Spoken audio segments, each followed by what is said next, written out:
Ladies and gentlemen, from the depths of flyover country in the heartland of America, the Kansas City on the other side of the mighty Mo, welcome to Hittin the Bricks with Kathleen, the do-it-yourself genealogy podcast with your questions and her answers. I am John, your humble hubby host, and today we'll be talking to Sue Schlichting from Pursuing Your Past. So, mach schnell, los geht's Hittin der Bricks. There should be smoke coming from the speakers now. And, of course, the first thing I do is bump my mic. Congratulations.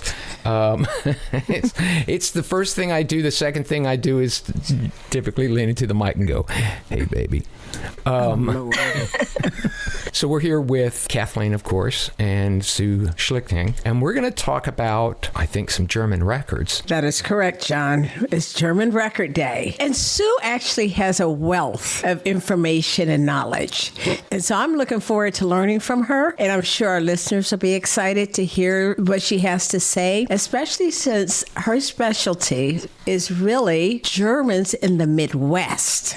Is that correct? And Quakers? Well, those are definitely two of the things I focus on. Absolutely. You know, a lot of folks settled in Kansas and Nebraska from Germany and South Dakota and Iowa. And so, yes. My family actually was in Omaha, Nebraska when they came over from, Germany, John. Germany. Yeah, I know. Germany. Rendsburg, North Germany. That's a great place to start. Why don't we let Sue tell us what she does and give us a little bit about her background?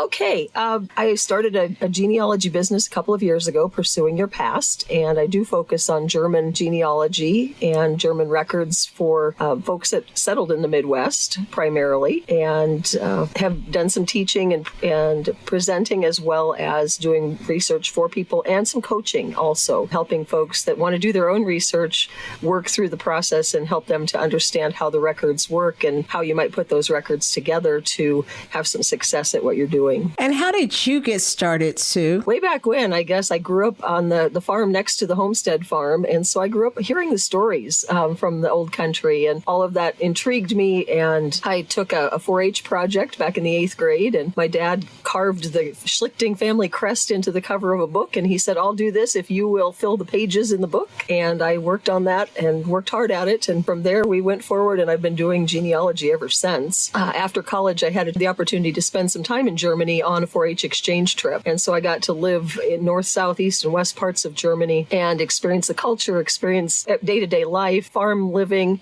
and learn the language. And so that's kind of where I got my background to get started in all of this. And I retired from my regular work a couple of years ago and started working on this full-time at that point, and have had a great time digging into the records and helping others learn their roots in Germany. So I do want you to explain for us the 4-H concept for those not, especially in the Midwest. What a valuable experience that was. Yeah, it was. And 4-H is something that's nationwide, and it's still there, still growing. I think there's something like 6 million youth involved across the nation in the 4-H program. It's a youth program similar to the Boy Scouts or Girl Scouts for 7 to 18-year-old youth wanting to learn a variety of skills. I think I especially found valuable the speaking skills that you learned at an early age. You learn to stand up in front of people and give demonstrations of what you were learning, and the leadership that came from that, and also the service that you provide to your community through your 4-H experience. It's a club or a group that comes together monthly and works together to learn new skills and teach others. In the Midwest, John, we really get exposed to 4-H, even if you're not into the 4-H program itself, at our county fairs and our state fairs. The 4-H groups are very active there. So, John, Sue owns the Pursuing Your Family's Past website, and on there, she has a lot of fun stuff that she does, and that brought me to her, asking her to be a guest, because I know that our listeners will be happy to find out what some of this means. Okay. The Family History Detective Road Trip. What is that? That was a class that we put together for teenagers. They would come together for a state 4-H conference each year. One of the classes that was offered was the Family History Detective Road Trip. And we would take a group of teens to a genealogical library, and the volunteers there would come and show them how to use a card catalog and how to use a library. And then the kids would take time to look around and see what they could learn about their families. And the genealogy library, Riley County in Manhattan, Kansas, had a fabulous library of resources for not just that county or that area of Kansas, but across the nation. They had a whole wealth of materials. And then we would go to the cemetery that was nearby, and the kids would learn from the sexton what his job is and what things they could do maybe to help take care of a cemetery. And then we did a cemetery scavenger hunt where they got to go out and see if they could find the youngest person buried, or the most historic stone they could find, or maybe military service on a stone. And they were going out in teams and trying to find those different items and make note of them. And then from there, we went to a computer laboratory and gave them a little instruction on how to search for records. And then they were allowed to spend a couple of hours working on their own family history and trying to identify some new things that they didn't know about their families. A lot of fun. And is that still going on? It's not, to my knowledge. It was something that I led while I was still working in Kansas 4-H.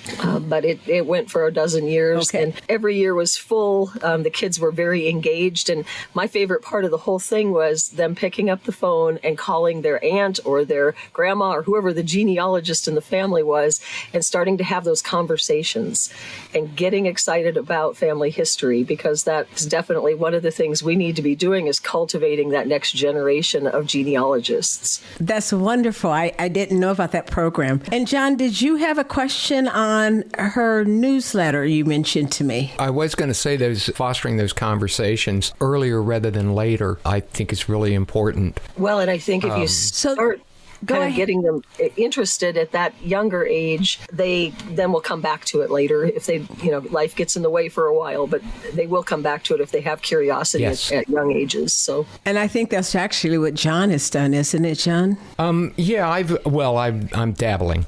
I see there's always new things coming online. And so, that's one of those key things you want to think about is you've searched a site, but then go back a year later and see what else has been added there, because you may find new things that you would have otherwise overlooked. Yes. And Sue, another thing I saw on your site, though, was that you also design visits to the land of your ancestors. I believe that's the way you worded it. Yes. So do you do like a little travel plan for them overseas or just in the States? I am comfortable doing both. I have traveled extensively across Europe and Northern Europe, Sweden, Denmark, that area. So I'm willing to work with folks on both of those kinds of things. I also do a presentation helping people if they want to do their own work and charting those things to give them some resources and things to guide them as they get started. That's a lot of fun. How much German do I need to know to effectively research, whether I'm just accessing German records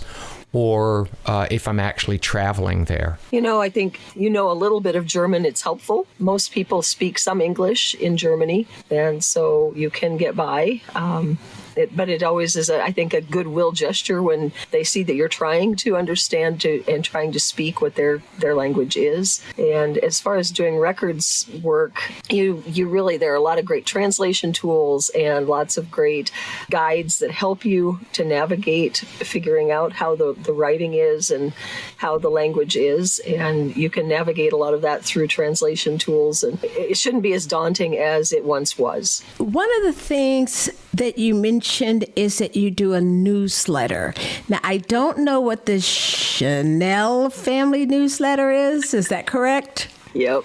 And tell us a little bit about that. Well, Schnell in German means fast. And by no means is this project a fast project. It usually takes about 9 months of the year to gather all the information from the clan and publish it into. It's usually about not so Schnell. Not so schnell, no. But it's the Schlichtings and the Nelsons. 3 Schlichtings married 3 Nelsons. That's really cute. So one of the cousins came up with that. I did not come up with that, but I am the editor-in-chief since my great aunt passed away. That became my job after she had developed this project. And I write about an 80-page newsletter every year based on things that family members submit and gather what people have been doing all year. New babies have come and weddings and all those things, special celebrations. And then I get to plug in my research that I've been doing for the family for the year. And that's my way of getting that to those people who are really not tuned into being genealogists, but it gets it out there and it also shares it wider. So I'm not holding the only bit of information about the family. What a fantastic resource that is. And what will be, I'm thinking about long after we're out of the picture, you still have that newsletter as a resource that... I think we call those books. 80 pages. Yes. That's it is 80, 90 pages is a book. It is. And I've done it for 20 years. So is it also in the library or just on your distribution list? It's just to our family distribution list, but I've been thinking about, since I have 20 years of it, maybe binding it and donating it to our local genealogical society so that it is somewhere other than just in my house. Sure. Mm-hmm. Definitely. Excellent idea. Tell us about your Midwest German research experience. Okay. All right. Well, I really got deep into this during COVID. I lived in Ellis, Kansas, so out in western Kansas in a small town that was primarily Bukowina German. Bukowina are Austrian Germans who were settled in kind of what's modern day Ukraine, Romanian border area. These cousins all lived in this community for a number of years, and I'd see them and I'd say, well, how are you related to this cousin or that cousin? And they'd say, well, we're just cousins. They didn't really know. And so we took a deep dive into German church records and local church records to try and sort out how all these family members were related to each other. And working with the Bukowina Society, which is a small museum / records area for all of the United States, I guess, is based in Ellis, Kansas. Also utilized Forsyth Library at Fort Hays State University. They have a nice special collections department that gets into some of the German records for both the Bukowina and the Russian Germans that are living in that area of Kansas. And the Volga Germans, yep. Those families were all coming in the 1700s down into that area. Some were based through religious persecutions, and some were coming because of the population overgrowth and needing to have a prosperous place, and they were being offered farmland to farm for free and some good incentives to come and try this. So, and things got different with the politics and the opportunities. And so at that point there were wars happening, and they wanted to leave the places so that their sons didn't have to serve in wars, and they came to America. Another place that I've done quite a bit of research is the Omaha Public Library. They have a fabulous genealogy room that does quite a bit of research with German materials as well. And so that's another place I've spent quite a bit of time. So what about your online sources? What if a listener is ready to go to some other German records that wouldn't be in the Midwest? Oh, there are a lot of great genealogy sites online, and there are also a lot of books about records that are both here in the States and overseas. As far as places, I start with Family Search because it's a free site. I like to use it and see what records are out there. Yeah. I also appreciate Family Search for its research wiki, and that's a tip I would give anyone if you're starting to research in a new area that you've never researched, or a new subject matter that you've never researched. Their research wiki is fabulous, and it gives you links to lots of other resources. If you're looking for maps, it will give you links to maps. If you're looking for translations and word lists, they're there. If you want to know more about the history of that area, it will give you general history of time frames of, like, Prussia. Prussia was a large area of Germany. Over time changed boundaries, and so getting an idea of what that history looked like and where the records might be found because of what you're looking for and where you're looking. There's just a lot of invaluable information there. That's my starting place, whether it's in Germany or any other research. It's looking at that Family Search wiki to see what's out there, what should I be tuning into. And John, we'll add the Family Search wiki website to this podcast because it is something we haven't talked enough about on the podcast. Oh, okay. I know it's someplace that I'm going to be headed to. It sounds like it would be a good start for me. It might even help me with some of the translations or understanding what's being written in those books or where to go next. Right. Probably with any German research, you have to know the village in Germany. And so that's really where you start, is you need to start with local records in the United States, whether it's looking at obituaries or death certificates or other kinds of records, to figure out what place exactly did they come from in Germany. Before you can ever cross the pond, you've got to know that. And so that's where you really start with German research. Those are great tips, actually. My family was very good about repeating those names. Our people came from Knockel and Exene. I heard that over and over and over. And I heard that they came from Grossau. And I heard that they came from Frustley. And so my dad was very good, and my grandparents and great-grandparents, of using those names. So those were ingrained in me. I didn't have to go and really wonder where those places were or look for those villages. So many people that I talk to come with no idea. They know they came from Germany. Yeah, that was very much our circumstance too, is that we came from Des Moines, from what I heard. My dad said that my older brothers came from Kmart. So different stories. That might be a German city. I don't know what he was referring to. One of the things I don't know if most of the listeners know either is that 44 million Americans claim German ancestry, and that was as of 2022. And they are the largest group of immigrants into the United States. We know we have a huge group in Missouri. Have you worked with the Rhineland area in Missouri? I have not gotten into Missouri at all. Right. Tell me, what has been the hardest job or the biggest brick wall that you have faced? Oh, wow. I wouldn't say I've had any big challenges with my German. I've been very fortunate to be able to work through any issues I've had, and it's come out okay.